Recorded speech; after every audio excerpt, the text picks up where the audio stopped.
பேரன்பு serial August 12 இன்றைக்கான எபிசோடில் என்ன நடக்குது அப்படிங்கிறத ரிவ்யூவாக பார்த்துடலாங்க.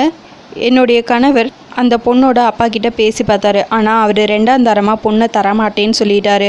அதுக்கப்புறம் என் கணவர் திரும்பவும் அந்த பொண்ணுக்கிட்ட பேசி பார்த்தாரு. ஆனால் அவளும் அதுக்கு ஒத்துக்க மாட்டேன்னு சொல்லிட்டா. எப்படியாவது அந்த பொண்ணுக்கு எங்களை பற்றி புரிய வைக்கணும்னு நான் நினச்சேன். அந்த பொண்ணுக்கு தன்னை பிடிச்சிட்டா கல்யாணத்துக்கு சம்மதிப்பான்னு என் பையனும் நினச்சான் அப்படின்னு ராஜிமா சொல்லிகிட்ருக்க. 2 பேரும் சரியாக தான் யோசிச்சிருக்கீங்க அப்படின்னு சண்மதி அம்மா சொல்லிகிட்ருக்க. நாங்கள் தப்பு பண்ணிடலையே, உங்களை ஏமாத்திரலையே அப்படின்னு ராஜிமா கேட்க, என்ன எங்கே ஏமாத்துனீங்கன்னு சண்மதி அம்மா கேட்க, நான் தான் அந்த அம்மா, ஆர்ஆர் கம்பெனியோட சேர்மன் ராஜராஜேஸ்வரி, கார்த்திக் என் மூத்த பையன். சமையலுக்காக நான் உங்கள் வீட்டுக்கு வரல, சண்மதியை பார்க்கணும், அவள் கூடவே இருக்கணும்னு தான் வந்தேன். இதுதான் வானதி அப்படின்னு ராஜிமா வானதியோட ஃபோட்டோவை மொபைலில் காட்ட, இது வானதியா, சண்மதி மாதிரியே இருக்காங்களே அப்படின்னு சொல்லி ஆச்சரியத்தோடு கேட்க, இது சண்மதி இல்லை வானதி. என்னை பொறுத்த வரைக்கும் 2 பேருமே ஒன்று தான். நானும் என் பையனும் உங்களை ஏமாற்றிட்டோம், பொய் சொல்லிட்டோம், எங்களை மன்னிச்சிருங்க அப்படின்னு சொல்லிட்டு காலில் விலக போகும்போது, என்ன பண்ணுறீங்க, அதெல்லாம் வேண்டாம் அப்படின்னு சண்மதியோட அம்மா தடுத்து நிறுத்தி, அன்னைக்கு உங்களை பார்த்தப்பவே நீங்கள் சமையலுக்கு வந்த ஆள் இல்லைன்னு எனக்கு புரிஞ்சது. உங்களோட ஒவ்வொரு நடவடிக்கை எல்லாமே எனக்கு பிடிச்சது. சண்மதி உங்களோட இன்னும் நெருக்கமாக இருந்தது, எனக்கு பிடிச்சிருந்தது. ஆனால் சண்மதி யார் கூடயும் சீக்கிரமாக ஒட்டவே மாட்டா. ஆனால் உங்ககிட்ட பட்டுன்னு ஒட்டிக்கிட்டா. உங்கள் மருமகளை நீங்கள் எப்படியெல்லாம் பார்த்துக்கிட்டீங்க, யாருக்கு இந்த மாதிரி மாமியார் அமைவாங்க? சரி, நீங்கள் தப்பு பண்ணியிருக்கலாம், ஆனால் இந்த கல்யாணம் நடக்கிறதுல எனக்கு முழு சந்தோஷம் அப்படின்னு சண்மதி அம்மா சொல்ல, ராஜிமா அப்படியே அழுதுகிட்டே, ரொம்ப ரொம்ப சந்தோஷங்க, நீங்கள்லாம் என்கிட்ட காட்டின அன்பு குற்ற உணர்ச்சியாக இருந்துச்சு. எப்படியாவது இந்த விஷயத்த உங்ககிட்டயும் சார்கிட்டையும் சொல்லிடணும்னு நினச்சேன்.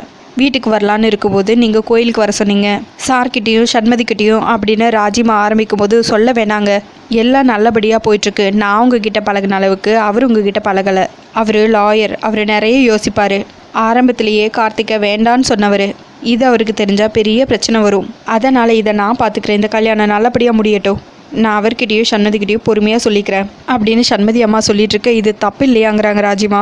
சண்மதி ஏன் மக, அவள் வாழ்க்கை நல்லா இருக்கணும், அவளுக்கு நல்ல மாமியார் நல்ல கணவர் அமையணும்னு என்னோட பிரார்த்தனை. கடவுள் அதுக்கு செவி சாச்சிருக்காரு. நாம் அதை அவசரப்பட்டு கெடுத்துட வேண்டாம் அப்படின்னு கையெடுத்து கும்பிட்டுருக்க. கரெக்டாக கார்த்திகோட அப்பாவும் மாமாவும் வந்துடுறாங்க. இதுதான் என்னுடைய கணவர், அவர் வானதியோட அப்பா அப்படின்னு இன்ட்ரடியூஸ் பண்ணி வைக்க, எல்லா உண்மையும் சொல்லிட்டேங்க. ஆனால் இவங்களுக்கு ரொம்ப பெரிய மனசு, சின்னதாக கொஞ்சம் கூட கோவப்படாமல் அப்படின்னு ராஜிமா சொல்லிட்டு இருக்க. இதில் கோவப்பட ஒன்றுமே இல்லை, கல்யாணமே வேணான்னு சொல்லிட்டு இருந்தவ சண்மதி, நீங்களாம் வந்து தான் அவளுக்கு கல்யாணம் நடக்கணும்னு இருக்குது, ரொம்ப சந்தோஷம் அப்படின்னு சொல்லிட்டு 2 பேரும் மாற்றி மாற்றி கையெடுத்து கும்பிட்டுட்ருக்காங்க. இது எல்லாத்தையும் பார்த்து கார்த்திகோட அப்பாவும் மாமாவும் ரொம்ப சந்தோஷப்படுறாங்க. அடுத்ததாக சண்மதியோட அப்பா ஷாம் வீட்டுக்கு போகிறாங்க. சண்மதியோட கல்யாணத்துக்கு பத்திரிக்கை வைக்கலான்னு சொல்லி வந்தேன் அப்படின்னு அவர் சொல்ல, ஷாமோட அப்பா அப்படியே சந்தோஷப்படுறாரு. நீங்கள் எல்லாரும் முதல்ல என் மேலே எந்த தப்பும் இல்லைங்கிறத புரிஞ்சுக்கோங்க. எனக்கும் இந்த கல்யாணத்துக்கும் எந்த விதமான சம்மந்தமும் இல்லை. சண்மதி கார்த்திகை விரும்பிட்டா, அதனால் நான் ஒத்துக்கிட்டேன். ஆனால் எனக்கு ஷாமுக்கு தான் சண்மதியை கல்யாணம் பண்ணி வைக்கணுங்கிற எண்ணம் இருந்துச்சு. அதனால் நீங்கள் எல்லோரும் என்னை மன்னிச்சிருங்க. இந்த விஷயத்தில் உங்கள் எல்லாருக்கும் என் மேலே வருத்தம் இருக்குன்னு எனக்கு நல்லா தெரியும் அப்படின்னு சொல்லிட்டுருக்க. நான் உன் வீடு தேடி வந்து சண்டை போட்டேன்தான், ஆனாலும் நீ அதை மனசில் வச்சுக்காம இப்போது பத்திரிக்கை கொண்டு வந்து வீட்லேயே வைக்கிறியே. அது மட்டும் இல்லாமல் சண்மதிக்கு கார்த்திகை தான் பிடிச்சிருக்கு. இப்போது சண்மதி ஷாமை கல்யாணம் பண்ணிக்கலனாலும் நம்ம 2 பேருமே ஃப்ரெண்ட்ஸ் தான் அப்படின்னு ஷாமோட அப்பா சொல்ல, சரி பத்திரிக்கையை வாங்கிக்கோங்க அப்படின்னு சொல்லிட்டு பத்திரிக்கை வைக்க அவங்களும் வாங்கிக்கிறாங்க.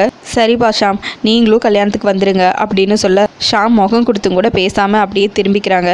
அதுக்கப்புறம் ஷாம் அவங்க அப்பா கிட்ட வந்து அந்த பத்திரிக்கை வாங்கி தூக்கி போட, டேய் ஏன்டா இவ்வளோ கோவப்படுற, சண்மதி இல்லைன்னா இந்த உலகத்தில் வேற பொண்ணே இல்லையா அப்படின்னு சொல்லி கேட்க, இருக்காங்க, ஆனால் அது சண்மதி மாதிரி வருமாங்கிறாங்க ஷாம். சண்மதி யாரையோ விரும்பியிருக்கா, அதனால தான் ஒன்று பிடிக்கலன்னு சொல்லியிருக்கா. தப்பு ஷாம், உன் மனசை மாற்றிக்கோ, உனக்கு வருத்தம் கோவம் எல்லாமே இருக்கலாம், ஆனால் இனிமேல் உன்னால் எதுவுமே பண்ண முடியாதுடா. இங்கே பாரு, டீசெண்டாக நடந்துக்கிட்டு உன் பேரை காப்பாற்றிக்கோ, அதுதான் உனக்கு நல்லது அப்படின்னு சொல்லிட்டு ஷாமோட அப்பா அங்கேருந்து போகவும், இன்னொரு பக்கம் இது எல்லாத்தையும் சண்மதியோட அப்பா வெளியே நின்று கேட்டுறாரு. அதுக்கப்புறம் ராஜி கார்த்திகோட அப்பா மாமான்னு எல்லாரும் உட்காந்து பேசிட்டு இருக்காங்க. இப்போ தாங்க என் மனசு ரொம்ப நிம்மதியாக இருக்குது. எல்லா விஷயத்தையும் சண்மதியோட அம்மா கிட்ட சொன்னதுக்கப்புறம் தான் மனசு ரொம்ப நிறைவாக இருக்குது. இவ்வளோ நாள் இந்த உண்மையெல்லாம் மறைச்சிட்டோங்கிற குற்ற உணர்ச்சியோடு இருந்தேன். ஆனால் அது எல்லாம் அவங்க ஏற்றுக்கிட்டு அதுக்காக அவங்க சொன்ன காரணமும் எனக்கு ரொம்ப உற்சாகத்தை கொடுத்துச்சுங்க அப்படின்னு ராஜிமா எல்லார்கிட்டையும் ரொம்ப சந்தோஷமாக சொல்லிட்டு இருக்க. இது எல்லாத்துக்கும் காரணம் வானதியோட ஆசீர்வாதம் தான் அப்படின்னு கார்த்திகோட அப்பா சொல்ல, ஆமாங்க, நம்ம ஒவ்வொரு நாளும் வானதி ஃபோட்டோ முன்னாடி போய் நின்று வேண்டிக்கிட்டது வீண் போகலை. இனிமேலும் நம்ம நடவடிக்கையில் அவங்களுக்கு எந்த விதமான சந்தேகமும் வந்துடக்கூடாது. இவ்வளோ நாள் எப்படி நடந்துக்கிட்டோமோ அதே மாதிரியே நடந்துக்கணும் அப்படின்னு ராஜிமா சொல்ல, ஆமாம், எங்களுக்கும் சண்மதி பத்திரிக்கை கொடுத்தனால நாங்களும் அந்த கல்யாணத்துக்கு வந்தோங்கிற மாதிரி இருக்கும். கார்த்திகோட அம்மா ஸ்தானத்தில் உன்ன வச்சதுனால அதுலேயும் எந்த பிரச்சனையும் வராது. நம்ம இழந்த சந்தோஷம் எல்லாமே திரும்பவும் நம்ம வீட்டுக்கு வரப்போகுது அப்படின்னு சொல்லிட்டு எல்லாரும் ரொம்ப சந்தோஷமாக இருக்காங்க.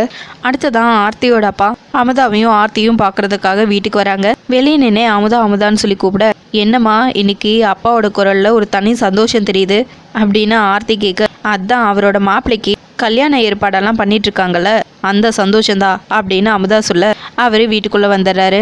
என்னங்க அதிசயமாக எங்களையெல்லாம் பார்க்க இந்த வீட்டுக்கு வந்திருக்கீங்க அப்படின்னு சொல்லி கேட்க, ஏன் நான் இங்கெல்லாம் வரக்கூடாதாங்கிறாங்க ஆர்த்தியோட அப்பா.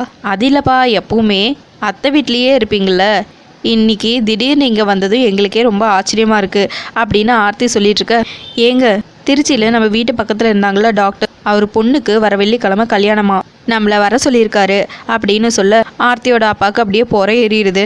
எந்த வெள்ளிக்கிழமை அப்படின்னு சொல்லி கேட்க, நம்ம வர்ற வெள்ளிக்கிழமைங்க அப்படின்னு அமுதா சொல்ல, அன்னைக்கெல்லாம் என்னால் வர முடியாது, நீங்கள் 2 பேரும் வேணா போயிட்டு வாங்க, எனக்கு 1008 வேலை இருக்குது அப்படின்னு சொல்ல, ஏங்க அவங்க அவ்வளோ தூரம் சொல்லியிருக்காங்க, நீங்கள் இப்படி சொல்கிறீங்க அப்படின்னு அமுதா கேட்க, நான் தான் சொல்கிறேன்ல எனக்கு வேலை இருக்குன்னு, நான் வேணும்னா இன்னொரு நாள் தனியாக போய் அந்த பொண்ணு மாப்பிளையே பார்த்துக்கிறேங்கிறாங்க. அன்னைக்கு கார்த்திகோட கல்யாணங்கிறனால அங்கே வரமாட்டேங்கிறீங்களா அப்படின்னு யோசிக்கிறாங்க அமுதா. அதுக்கப்புறம் ஆர்த்தியோட அப்பா அங்கேருந்து கிளம்பிடுறாரு.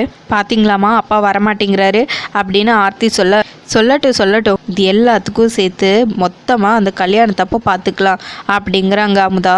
இன்னொரு சைடு சண்மதி வீட்டில் எல்லாரும் ரொம்ப சின்சியராக பத்திரிக்கை கொடுக்குற வேலையை பார்க்குறாங்க. மற்ற வேலைங்களையும் லிஸ்ட்டு போட்டு வச்சு பார்த்துட்ருக்காங்க. யார் யாருக்கெல்லாம் பத்திரிக்கை கொடுக்கணும், கொடுத்துருக்கீங்க அப்படின்னு சண்மதியோட அப்பா கேட்டுட்ருக்க, சண்மதியும் அவங்க ஃப்ரெண்ட்ஸுக்கு எல்லாருக்கும் கொடுக்கறத பற்றி பேசிட்டு இருக்காங்க. இன்னொரு சைடு அருண் முன்னாடி நாள் ரிசப்ஷன்லேருந்து அடுத்த நாள் வரைக்கும் தேவையான ஃபுட் மெனு பற்றி அவங்க அப்பா கிட்ட பேசிகிட்டு இருக்காங்க. எல்லாம் சரி, நாளைக்கு நாள் ரொம்ப நல்லா இருக்குது, அதனால் நாளைக்கே போய் முகூர்த்த புடவை நகையெல்லாம் எடுத்துகிட்டு வந்துடலாமா அப்படின்னு சண்மதி அப்பா கேட்க, மங்கை ராஜிமா சொன்னதெல்லாம் அப்படியே யோசிச்சு பார்க்குறாங்க. சண்மதி கூடவே இருக்கணும்னு சொல்லியிருப்பாங்க, அதை யோசிச்சு பார்த்துட்டு சரிங்க நாளைக்கே எடுத்துடலாம் அப்படிங்கிறாங்க மங்கை. ஏங்க நாளைக்கு முகூர்த்த புடவை எடுக்கிறதுக்கு ராஜிமாவையும் கூப்பிடலாமா, ஏன்னா கார்த்திகோட அம்மா ஸ்தானத்தில் வச்சு தாம்பளத்தட்டு வாங்கினதே ராஜிமா தான், அதனால நாளைக்கு அவங்களும் வரட்டுமே அப்படின்னு சொல்ல சண்மதியோட அப்பாவும் சரிங்கிறாங்க. சண்மதியும் ரொம்ப சந்தோஷப்பட்டு சரிங்கிறாங்க. அவங்க ஒரு சாதாரண சமையல்காரம்மா, அவங்களுக்கு எதுக்கு எல்லாரும் இவ்வளோ இடம் கொடுக்குறீங்க அப்படிங்கிறாங்க பவானி. அம்மா ராஜிமா ரொம்ப கைராசியானவங்க, அதனால நாளைக்கு அவங்களும் முகூர்த்த புடவை எடுக்க வரட்டுங்கிறாங்க சண்மதி ரொம்ப சந்தோஷமா. அதுக்கப்புறம் அவங்க எல்லாரும் அங்கேருந்து போயிடுறாங்க. மங்கை அப்படியே யோசிக்கிறாங்க, எனக்கு கல்யாணம் ஆன நாள்லேருந்து இன்னி வரைக்கும் நான் உங்ககிட்ட எதையுமே மறைச்சதில்லை, பொய் சொன்னதில்லை, ஆனால் இப்போ ஒரு பெரிய உண்மையை உங்ககிட்ட இருந்து மறைக்கிறேங்க, என்னை மன்னிச்சிடுங்க அப்படின்னு சொல்லிட்டு யோசிக்கிறாங்க. அதோட எபிசோட முடிச்சிருக்காங்க. உங்களுக்கு இந்த வீடியோ பிடிச்சிருந்தா லைக் பண்ணுங்கள், ஷேர் பண்ணுங்கள், கமெண்ட் பண்ணுங்கள், அப்படியே சப்ஸ்கிரைப் பண்ணுங்கள். தேங்க்யூ.